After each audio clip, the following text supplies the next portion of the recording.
ये सृष्टि बड़ी विचित्र है। इस संसार में जितने भी प्राणी हैं उन सभी प्राणियों का अलग अलग भाग्य है, निर्धारण है। शास्त्र कहते हैं पशुपासे विद्महे विश्वकर्णे धीमहि तन्नो जीव प्रचोदयात्। हमें जीव आत्मा की साधना करनी चाहिए।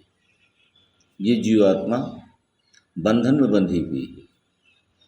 जैसे हाथी को जंजीरों में बांध दिया जाता है, ऊँट को और घोड़े को सिखाकर जंजीरों में बांध कर उससे काम लेते हैं, उसको खाना पानी भी देते हैं, स्नान भी कराते हैं, लेकिन बंधन में रखते हैं।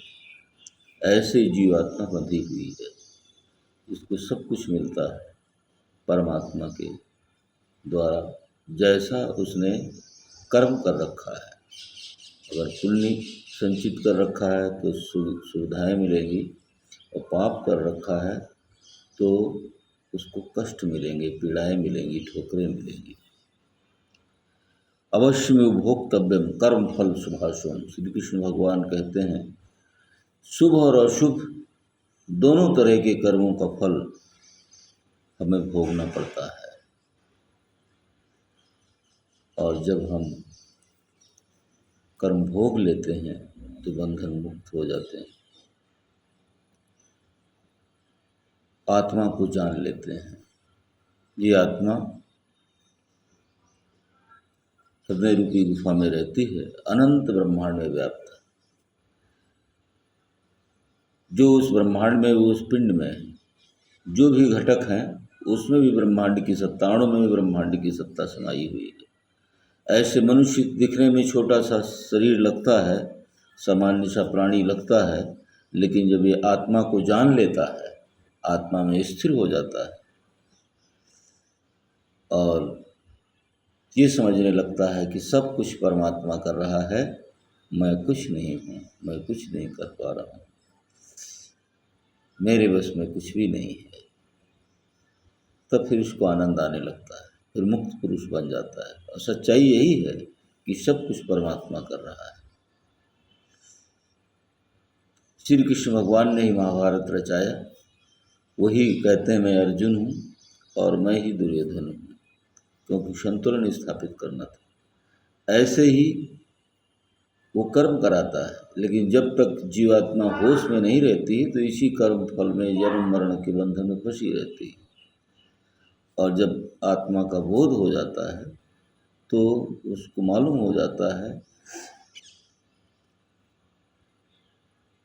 कि सब कुछ ईश्वर के द्वारा निर्धारित है, हम मात्र उसके कठपुतली हैं, एक घटक है।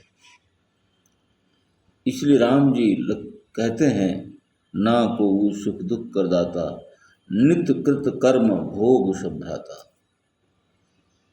हे भाई लक्ष्मण, इस धरती पर कोई किसी को न सुख देता है न दुख देता है, हम अपने किए हुए कर्मों के फल स्वरूप ही इन परिस्थितियों को पाते हैं। इसलिए किसी के भाग्य को बनाने वाला कौन होता है? वशिष्ठ जी कहते हैं गुरु भी नहीं बना सकता, उपदेश से नहीं बनता। हमें खुद ही गहराई में उतरना पड़ेगा, अपने आत्मा की गहराई में उतरना पड़ेगा और सोचना पड़ेगा हम कौन से कर्म कर रहे हैं। और जब भक्ति भाव करेंगे, अपने कर्मों को भक्ति भाव इसलिए करते हैं कि हम अपने कर्मों को सुधारें, अपने को समझ सकें, हमारे अंदर बल आ जाए, शक्ति आ जाए कि अपने बंधन को तोड़ सकें, अपने कर्मों को, जो दुष्ट कर्म हमारे जीवन में है, आचरण के रूप में समाये हैं, उन आचरणों को बदल सकें। इसलिए भक्ति करते हैं ईश्वर से शक्ति पाने के लिए, क्योंकि हम उसी के अंश हैं।